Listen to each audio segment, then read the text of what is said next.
"Be prepared" served as the Boy Scouts' motto. The Scouts' code differed, emphasizing qualities such as trustworthiness, loyalty, helpfulness, friendliness, courtesy, kindness, obedience, cheerfulness, thriftiness, bravery, cleanliness, and reverence, along with seemingly contradictory traits of naivety, stupidity, idiocy, and trust. Surprisingly, these aspects coexisted seamlessly. Nick had no other answers. Typically, he refrained from inspecting anything on his wife's iPhone, a practice she acknowledged. Consequently, she neglected extra security measures. Being a Boy Scout, Nick upheld honesty and avoided invading privacy. However, with his wife heading out of town soon, he sought her hotel's name, aiming to avert a potential disagreement arising from his forgetfulness, a recurring issue lately. Post their wedding 5 years ago, this impending trip marked their lengthiest separation. Nick contemplated a romantic gesture, like sending flowers, to express his love while she was in the romantic city of Paris.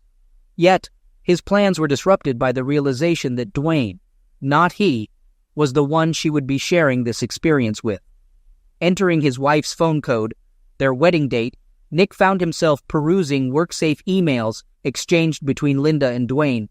Their discussions included a nighttime stroll down the Champs-Élysées and then a moonlit boat ride on the Seine. Almost as surprising as the affair itself was the fact that Nick's wife, Linda, and her lover, Dwayne, exchanged messages using their work email accounts. She should have known better. So should Dwayne. Like Nick, Linda was a lawyer. Dwayne worked as a paralegal at Linda's firm. All three, Nick, Linda, and Dwayne, had experienced enough document handling and major litigation. Huge teams of lawyers and paralegals read each of the hundreds of thousands of emails received or considered as part of document discovery. There was always a story about an affair by one or two idiots, and then the lawyers would try to figure out if the affair was relevant, and if so, how to limit damages. Nick didn't really pay attention to what Linda had told him about the trip and the name of the hotel where the team would be staying, because something funny was going on at that moment. Nick didn't know what it was, but instinct made his hair stand on end. 5 years as a lawyer listening to clients lie, and listening to lawyers carefully avoid lying by not telling everything, had made his listening skills sharp. And something was wrong when Linda initially told him about the trip, a very boring arbitration case that would keep them so busy they wouldn't even be able to enjoy the sights. She said it without looking at him at all, and a little too flippantly. She knew Paris was one of Nick's favorite cities, and they always talked about going together because Linda had never been there. Nick discovered her response to be peculiar, but the worst-case scenario had not even crossed his mind. Yet, the content of the email he was presently reading seemed like a direct stab into his heart. Dwayne had suggested the idea of letting go of the Boy Scout for them to spend more time together without worry. Linda expressed that she felt safe with him. Nick questioned her about deceiving him behind the Boy Scout's back, making him excited. Uncertain about what to do, Nick decided to print the email on the Wi-Fi printer in the basement, just in case. As a seasoned lawyer, his initial task was to preserve the evidence by printing the letter and placing it in his computer bag. Nick took a moment to think. He was certain about what he wanted to do. In his view, he had a win-win option: feign readiness to kiss her, then abruptly collide with a tree in the woods behind the house. Dwayne, on the other hand, would face less mercy before causing damage. Nick needed to think, and thinking was what defined him as a lawyer.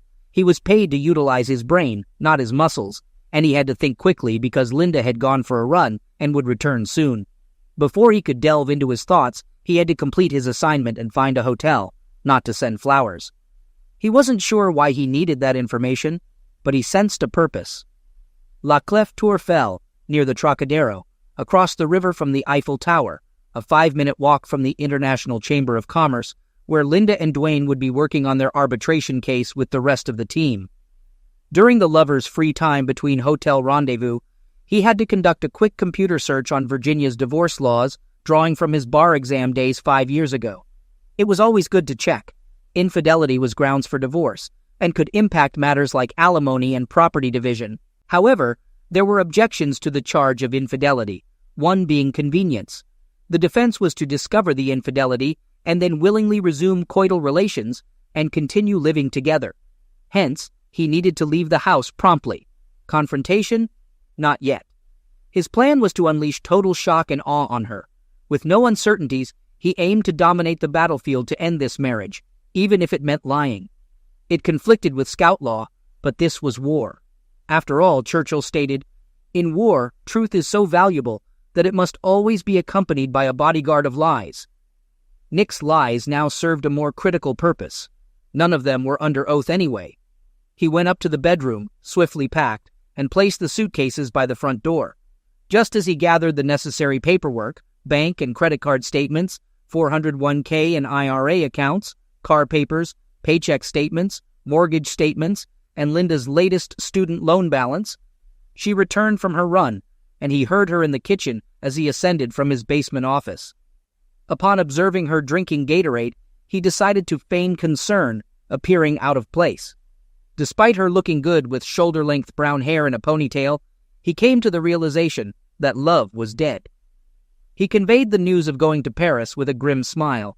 Linda's face lost its color, and her blue eyes paled. In response to his announcement, she quickly regained composure, asking if it was Paris, Virginia. Nick explained that Sven had called, informing them about testifying in his insurance case and the need to prepare a witness. He mentioned the complications arising from losing a motion to compel, causing chaos in the court schedule. Nick anticipated being on the road for a few weeks, with the possibility of stopping by to do laundry from time to time. Linda, adopting a suitably concerned expression, remarked sympathetically, suggesting that maybe his firm was recruiting. Nick expressed a preference for her version of Paris. Linda, noticing worry returning to his face, then smirked, teasing him to send her a resume, hinting at the possibility of considering him for a job. It was a playful jab, considering Linda's law school ranked higher academically than Nick's. Perhaps feeling guilty, she gestured as if about to hug him, but Nick turned and headed down to his office before she could close the gap. The visions of him punching her in the face resurfaced, and he wasn't sure he could keep them under control. Rising, Linda inquired about his dinner preferences. He informed her that he couldn't stay and would grab something on the road, mentioning Sven's excitement and eagerness for him to hit the road immediately. He spoke while walking through the kitchen, and Linda followed him to the door, appearing a bit worried as he took the suitcases and headed for the exit. For a goodbye kiss, she pressed her lips together, expressing regret that she might have a cold, citing a sore throat in the afternoon. Linda followed him to the car as he loaded it up. He answered her question about his return, stating that it probably wouldn't be until Friday at the earliest. After Paris, they were heading to Roanoke, and the following week, they had to go to Baltimore. Noticing a change in Linda's demeanor, he thought she might be growing more paranoid. He observed her staring off into the distance, as if calculating the unexpected possibilities his absence would open up. He waved goodbye and drove away from the driveway, hoping she'd assume he was busy with work and annoyed at being called in on a Saturday. His acting skills weren't capable of much more than that right now, but he suspected she was already planning to ask Dwayne out. Nick drove until he reached the nearest shopping center with a coffee shop. Like most lawyers, he thought better on paper. Sipping his coffee, he began making a list of cases. He paused for a moment to realize that he had never once thought about reconciliation. It wasn't even an option. Retribution would be inevitable. The only question was the degree. He was interrupted by the phone ringing, and upon not recognizing the number, he impatiently answered. The caller introduced himself as Sam Granger, explaining that he obtained the number from old real estate records. Granger quickly got to the point, stating that he was in the business of buying old houses to tear them down and build McMansions. He acknowledged the general disapproval of his work, but noted that people tended to dislike him less when presented with a check. Nick didn't have much time to react, only thinking about how the house wasn't old but cozy. He wondered why Granger was talking about tearing it down. However, his rational mind took over. Granger expressed his interest in buying Nick's house to tear it down, mentioning that he couldn't guarantee the timing of new construction, especially with county permits. He clarified that his profits came from renting out the new properties quickly. Despite Nick's initial surprise and confusion, he could hardly contain a Grinch-like smile at the prospect of a potentially good offer, especially if he and his wife were motivated to sell. Linda had picked out a house shortly before their wedding. It was an old ranch house, but with a nice yard that looked right out onto a patch of woods with a creek running through it. It was close to major highways, but was quite secluded and peaceful.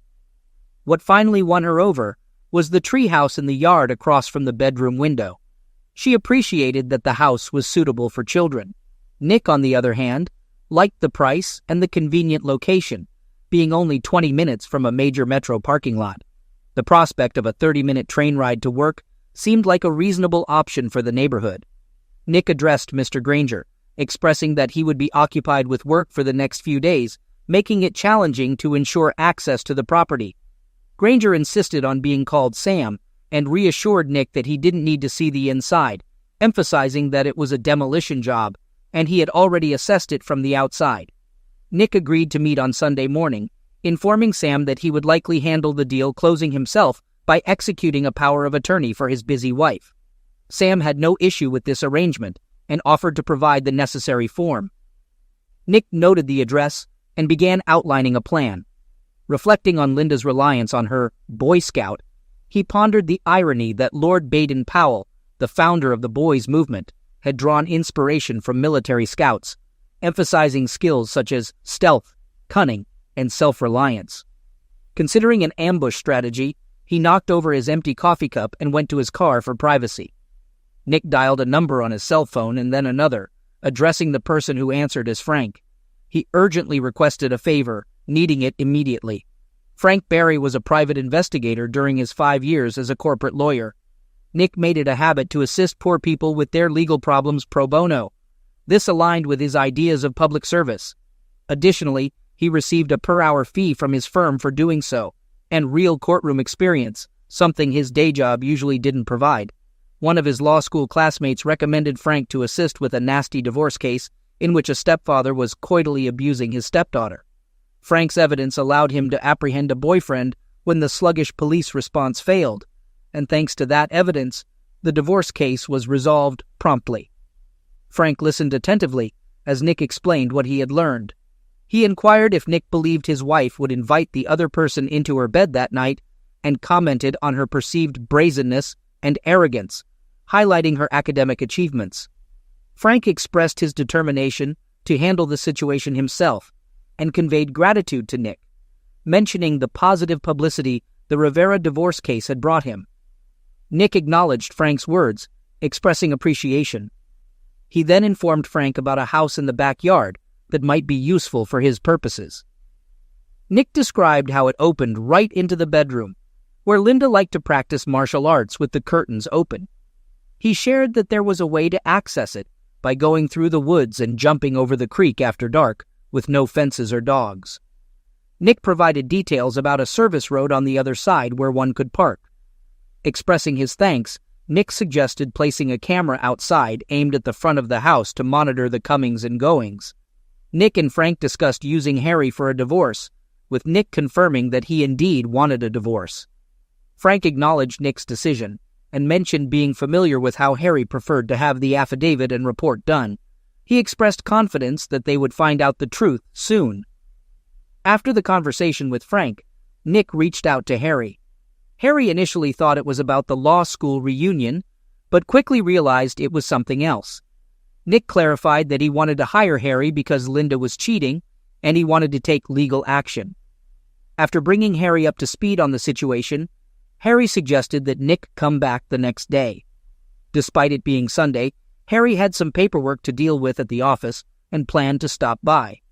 He proposed starting the process and acknowledged that Nick seemed to have already addressed the issue of avoiding infidelity. Nick informed Frank that Harry was dealing with clear and convincing evidence, highlighting the challenge of the financial settlement, as Linda, being a lawyer at a large firm, had the resources to prolong the case with the support of her colleagues. Despite this, Nick assured Frank that he would handle the situation and believed they could settle it amicably. In the next conversation, Nick spoke with Harry, expressing the intention to settle the matter civilly rather than seeking vengeance. Harry acknowledged Nick's approach and agreed to see what he could come up with. Nick's final call was to Maggie, and the initial silence was palpable. Nick explained that he needed her help regarding Linda's infidelity. He apologized for past mistakes, acknowledging their affair and letting Linda cut Maggie out of his life. Despite Nick's emotional plea, he left Maggie to process his request. Eventually, she agreed to help, expressing gratitude for Nick's ability to make her laugh. She even teased him about meeting her new partner and proposed a dinner date when the dust settled. He needed somewhere to hide out for a while and make a plan of action. So, he found an extended stay hotel outside the Beltway in Fairfax, far enough away from the usual places he and Linda frequented that he wouldn't be spotted, settled in, and went to get some food. He wasn't particularly hungry, but he knew he needed something in his stomach to digest the drinks he was about to drink. The restaurant, called El Mariachi, was across the street from the hotel. It would be enough because the free Joels and cheese would just make him sick. As the hostess sat him down in a booth, he saw the bartender looking at him. He seemed vaguely familiar, but Nick put the thought out of his mind. He had enough to worry about at the moment. To see pupusas on the menu meant that the restaurant was a Central American establishment pretending to be Mexican. Most Americans didn't know the difference. Along with his meal, he ordered some cheap tequila. He knew the next day's hangover would be brutal, but he considered the pain part of the rite of passage. The waitress returned with a bottle of excellent top-shelf tequila and a highball glass. When Nick looked up at the waitress, she merely pointed to the bartender, who saluted him. Nick accepted the greeting and poured himself a generous portion as the bartender went back to serving other customers. It took a moment, but Nick remembered who he was. He remembered that the bartender was one of the people who had attended Rivera's divorce hearings and the criminal trials Nick had attended. He always sat in the last row by himself. No one ever sat next to him. Once his client, Sonia's daughter, hugged him.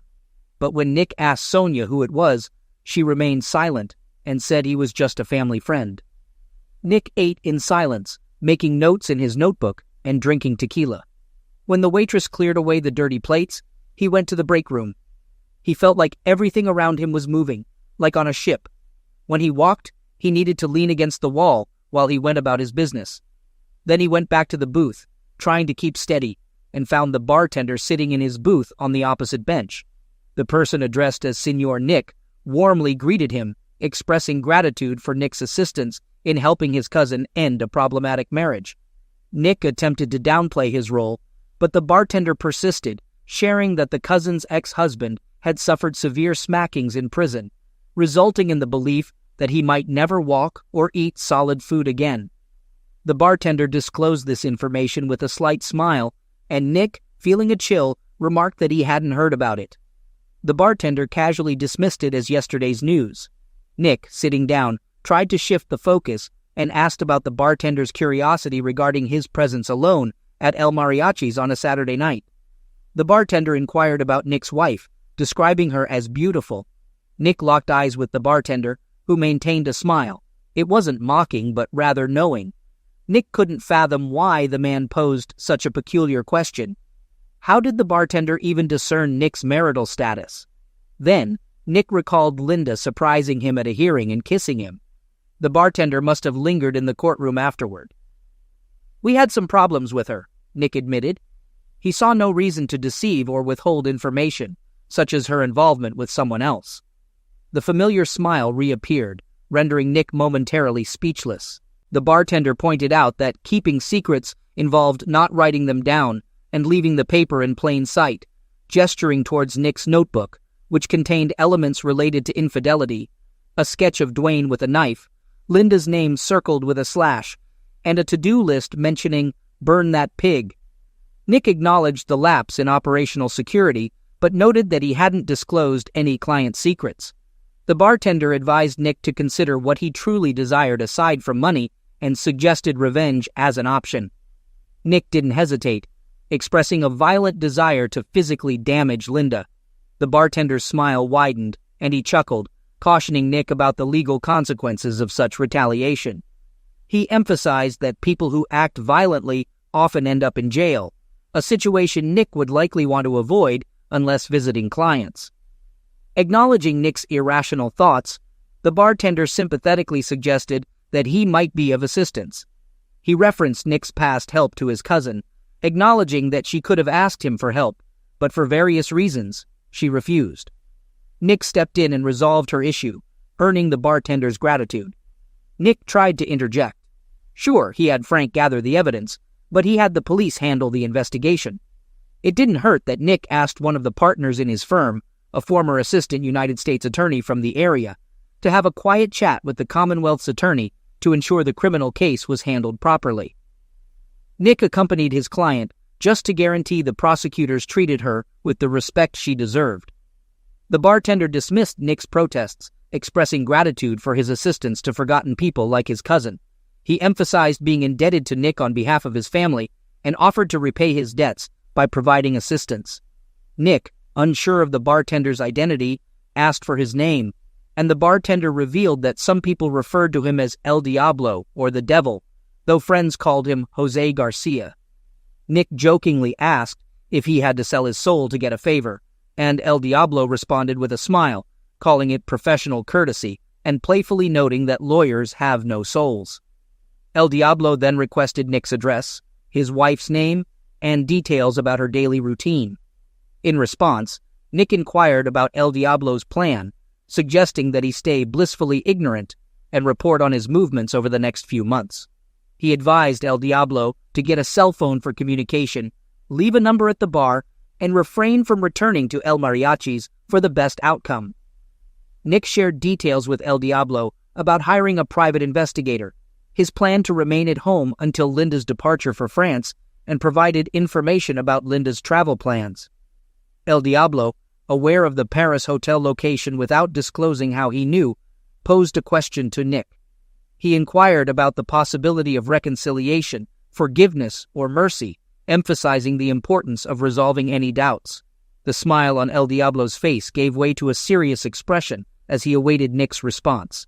Nick, maintaining eye contact, took a deep breath and expressed his simple values of trust and loyalty.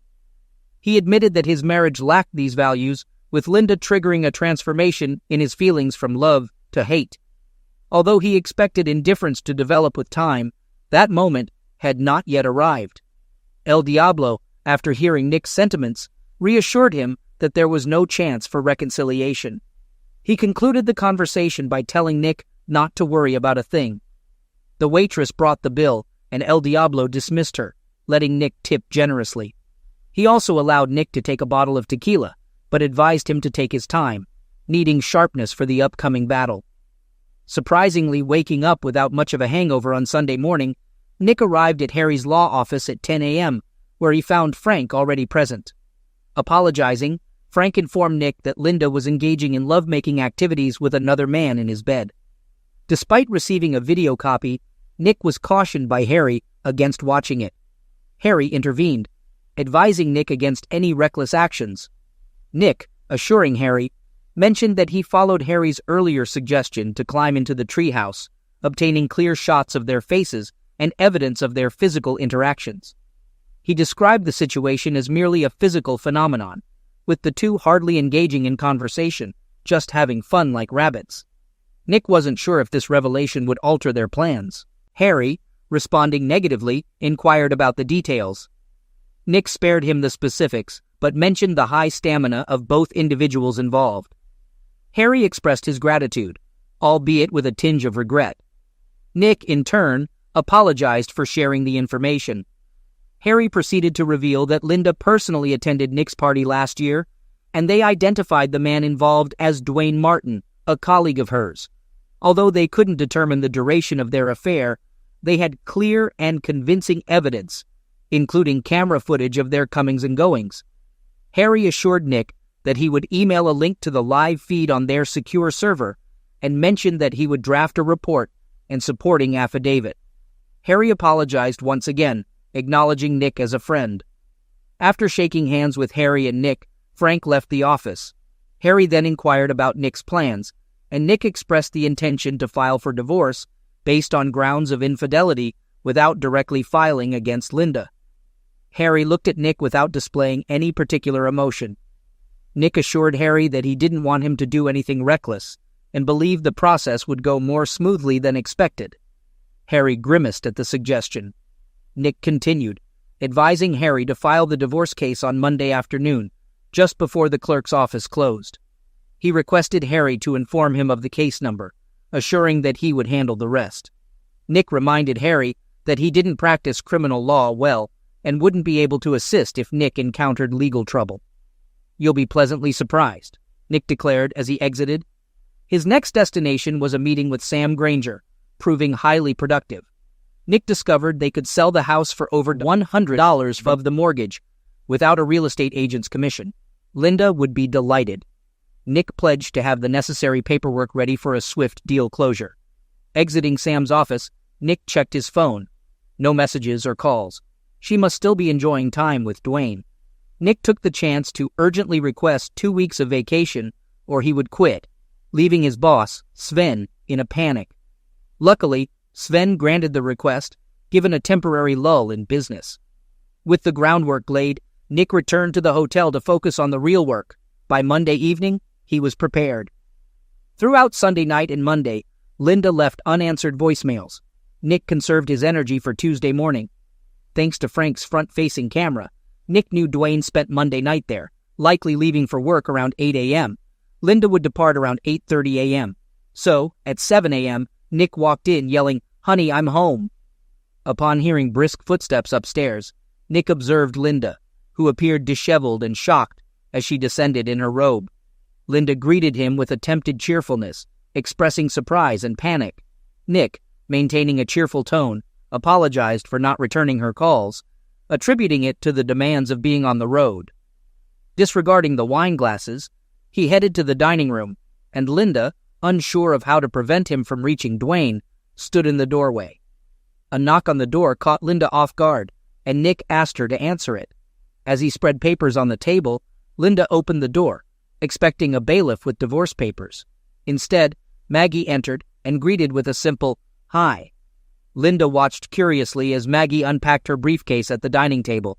Nick, feigning sincerity, apologized to Linda, expressing the need for a renewed power of attorney due to potential financial or medical issues during their travels. He also mentioned an offer to refinance his mortgage and apologized for the short notice. Linda, after some initial tension, inquired about Maggie. Nick introduced her as Maggie, and Linda visibly relaxed. Despite having a lover hidden upstairs, she felt events weren't entirely out of control. With a smirk, Linda referred to Nick as her Boy Scout, emphasizing his readiness and claiming it was just the way she was, though her eyes remained wary. Handing Linda a pen, Nick began rearranging papers in front of her, explaining that the check marks with arrows indicated where she needed to sign. Linda, expressing trust, responded with a wide smile and promptly signed all the papers in front of her. He hoped that was the case because otherwise he wasn't going to get anywhere. But he who dares wins, as they say. While Linda signed each document, Nick organized them and handed them to Maggie, who lined them up and notarized them. "Mrs. Buford, do you have a photo ID?" asked Maggie. Linda got up from the table to find her purse. Maggie and Nick exchanged glances, but both had to quickly lower their eyes to the table to keep from laughing. Linda brought her driver's license to the table. Maggie took a picture of it with her phone and wrote the information in her notary journal. Linda offered coffee, but both Nick and Maggie declined.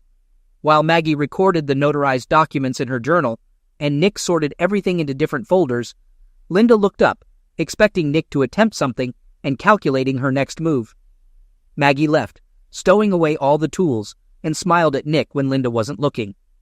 Nick gave Linda a break, stating that he needed to have a teleconference and would go down to his basement office to do so.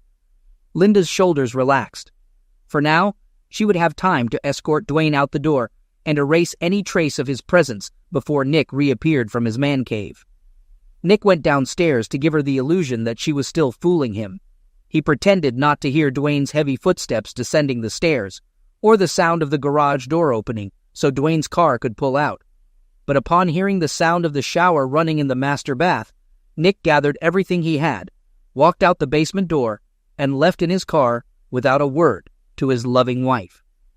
2 hours later, after a hearty breakfast at the diner, Nick was in Harry's office. Harry appeared shocked as Nick explained that he had managed to get the wife to sign a form, CC 1406, agreeing to the service of the divorce petition on her and waiving service of court notices and notices of any future proceedings.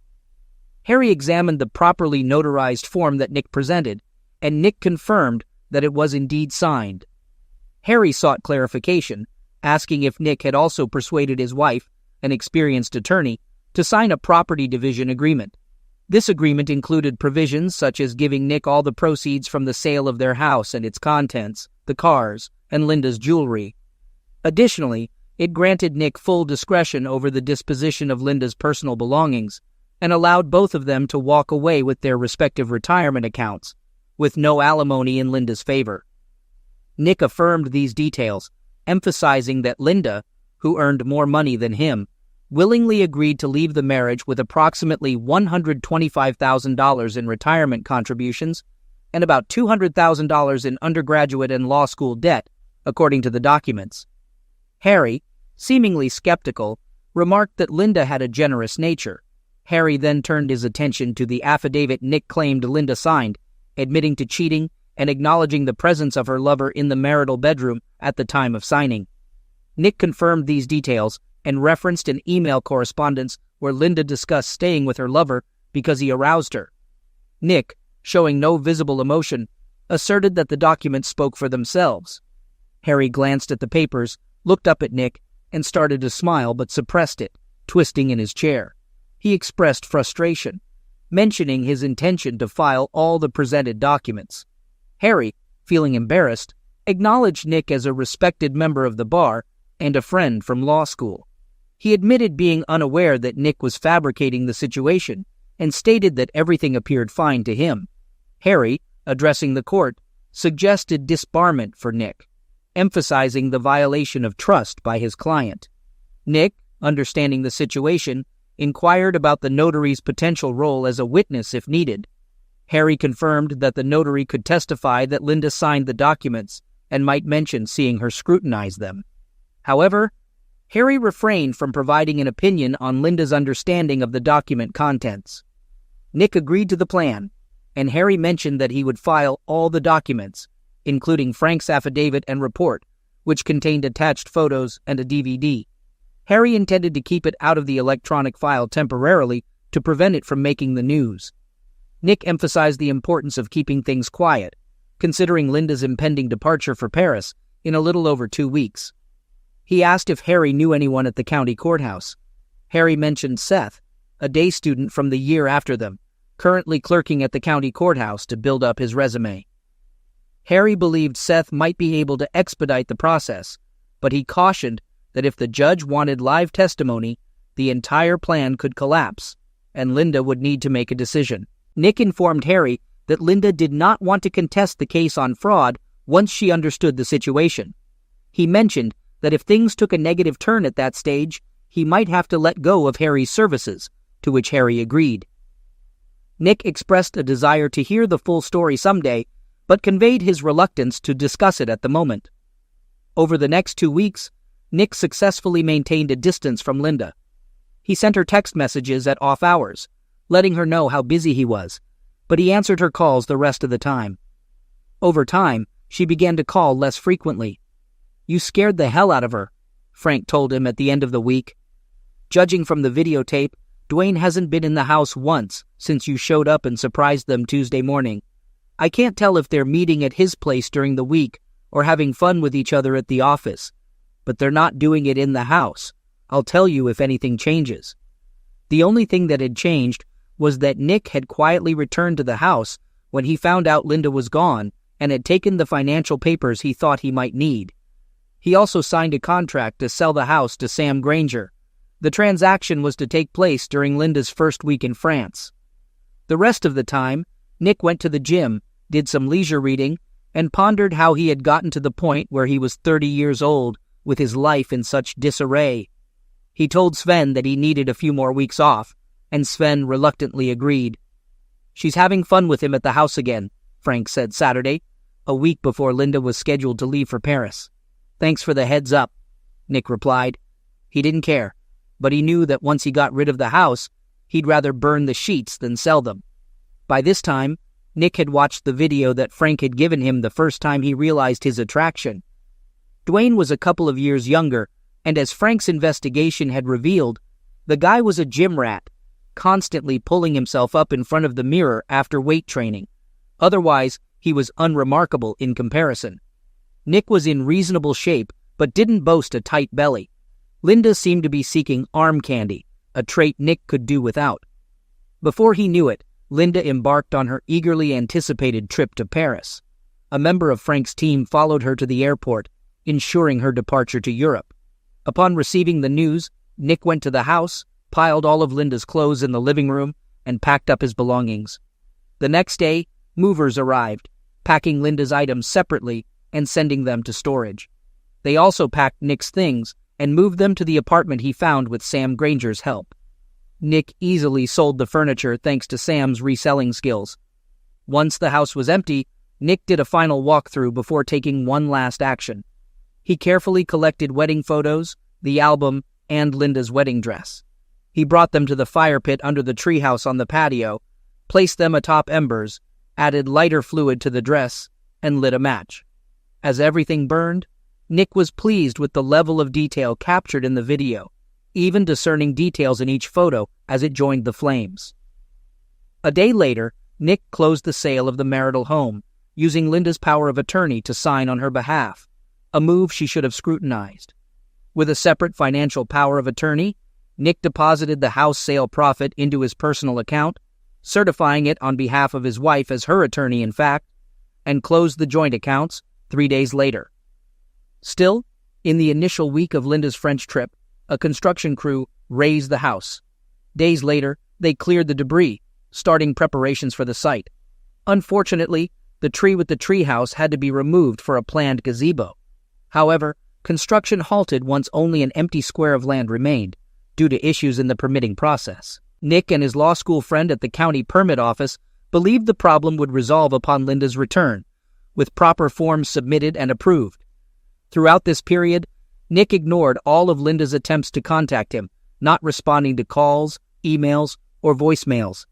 El Diablo, using the landline, informed Nick that Linda and Dwayne appeared stressed and didn't look their best, suspecting something was amiss.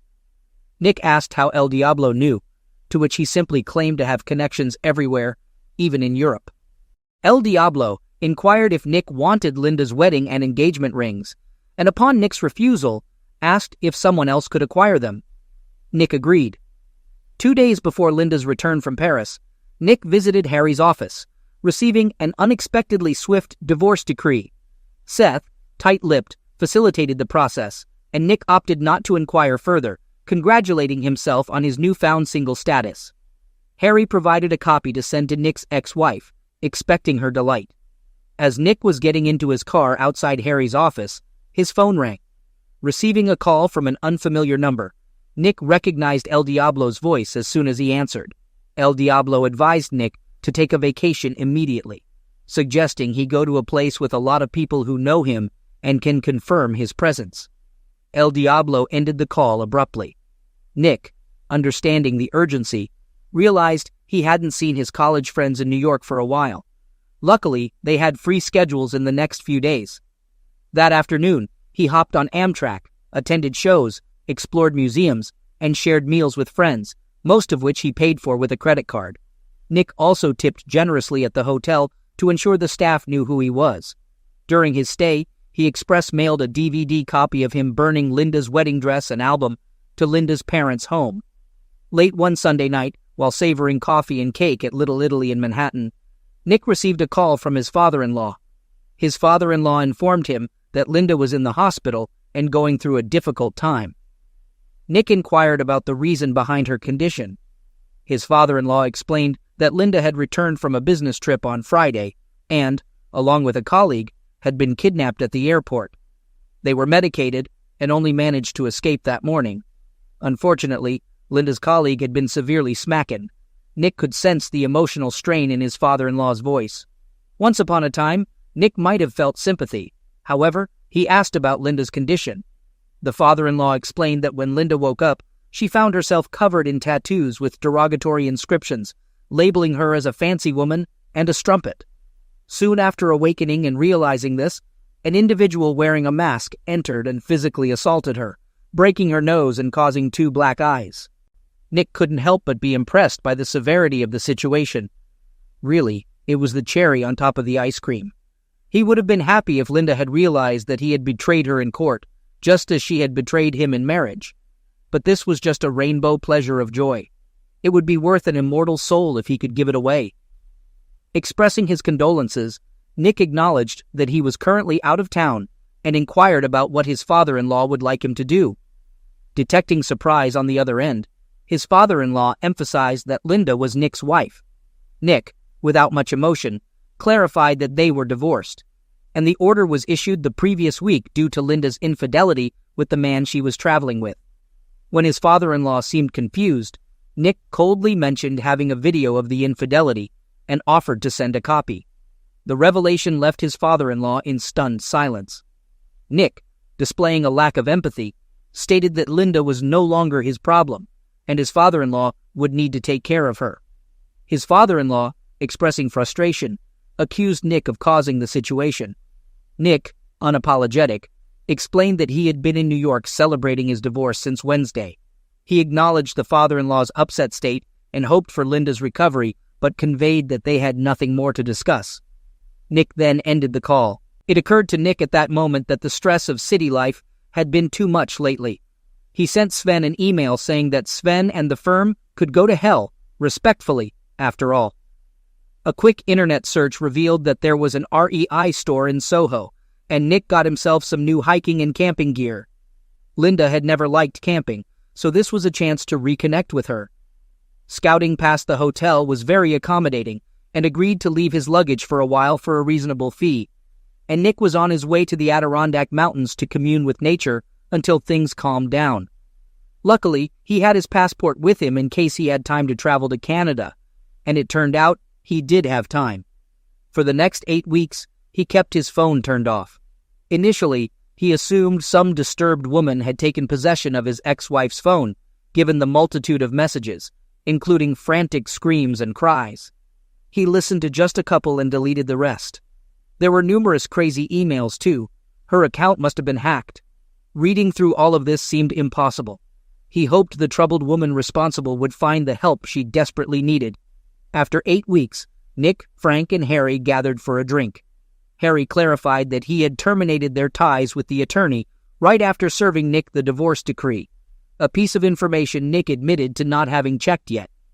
As they settled at the table, Frank described the aftermath as a serious situation, likening it to a typhoon of destruction. Harry, with a sense of dark humor, found amusement in the widespread chaos. Frank began recounting the events, detailing how Linda, accompanied by her parents, had a meltdown upon seeing the vacant lot where their house once stood. Her emotional breakdown escalated as construction workers arrived, and her tattooed face became a source of laughter among them. Despite her visible injuries and the duct tape on her broken nose, the offensive tattoos on her face, neck, and arms were prominent. Harry took over the narrative, indicating that the work on her face was particularly well done, making the text highly visible on camera. The derogatory phrases included fancy woman, puta, and explicit statements about her preferences. In the afternoon, Linda, along with a couple of lawyers from prominent firms, arrived at Frank's office without an appointment. Frank deliberately made them wait for 15 minutes, ensuring that his loaded Glock was in his desk for safety. Grateful for Virginia's firearm laws, Frank eventually faced their anger, enduring discussions about emergency motions, bar complaints, and contempt proceedings. Despite the tension, Frank couldn't help but be aware of the visible ink on his face, done in red and blue for maximum visibility. When he finally shifted his attention, Frank questioned the nature of their problem and challenged them to identify any false statements in the documents. The lawyers hesitated and looked at each other. Frank then asked if the dispute revolved around Linda's infidelity, to which they all affirmed. Taking control of the situation, Frank played the videotape that had been recording while they waited. The footage clearly showed Linda engaging in lovemaking activities with someone other than her husband in the marital bed. The lawyers, caught off guard and seemingly unfamiliar with the case details, exchanged confused glances. Linda began shouting about not having a chance to explain, claiming that she never agreed to let Nick sell the house and accused him of burning her personal belongings, including her wedding dress, pictures, and album. Frank presented copies of powers of attorney, including one for the house sale, and the property settlement agreement, which granted Nick authority over her personal items. He pointed out that Linda was fortunate to still have her clothes. When Frank questioned if she contested her signature on the documents, Linda admitted to it, but insisted she hadn't agreed to the contents. Frank pressed further, asking if her defense rested on not reading what she signed, and warned her about the potential consequences during cross-examination in court. Linda fell silent, and when Frank referred to the accurate affidavit she signed, admitting her lover's presence during the signing, she lost consciousness. Despite attempts to revive her, she refused to go to the hospital. Later, she complained about tattoos and her boyfriend being assaulted, to which Frank clarified that Nick was out of town and likely had no involvement. Dwayne's altercation may have been with another angered party, thinking Linda was defending him. Frank directed them to the Fairfax Police Department for criminal matters. The drama continued as they discussed filing a motion for reconsideration. Frank received an anonymous email with links to videotapes of Linda and Dwayne in Nick's bed during their escapades in front of Paris, warning of widespread distribution if she persisted. Frank informed Nick about this, stating that these were friends Nick had assisted and who pledged to protect him by activating the send button if Linda persisted. Following their departure, Frank heard nothing more from them. Nothing happened at the courthouse, and Frank suggested that they might have involved the police, who initially sought copies of the videotape and report, but lost interest later. Linda and Dwayne couldn't explain the events, remembering only entering a cab at the airport, with the next memory being in the hospital. Linda woke up in a shabby hotel, endured a punch to the face, and found her way to the hospital, discovering that room charges, room service, and minibar expenses were billed to her credit card. This time, Nick disclosed that the hotel manager, along with New York police officers, had verified his stay, contacting his New York friends who affirmed his active schedule in the city. Harry shared street talk that suggested Nick's ex was hiding in her parents' basement, undergoing an expensive laser tattoo removal due to her extensive coverage. Nick expressed regret, prompting a glance from Harry and a restrained chuckle from Frank. Regarding Meat Eater, Harry reported he suffered severe injuries, anticipating substantial future physical therapy with head damage and difficulty securing another paralegal job. Both were let go by their firm due to relationship breakdown during the trip, adversely affecting the arbitration with missed details, unprepared exhibits, and issues with lost witness notes. The client expressed dissatisfaction, leading the firm to make sacrifices to retain the client for future work. Frank praised Nick, hinting at a future revelation of how he accomplished it. Nick innocently asked, "Managed what? I'm a Boy Scout." Maggie, waiting in the car, expressed her willingness to vouch for watching Linda review each document before signing, but couldn't estimate the time spent. Nick suggested discussing over dinner and treating Maggie for helping him gain his freedom. Maggie clarified, dispelling the notion of a boyfriend, prompting Nick's surprised reaction. She directed him to take her home, ready for a lengthy apology. Nick agreed with a smile, but mentioned a quick stop at the post office to send a card to a friend, featuring a Boy Scout emblem, asking if she felt safe at the moment.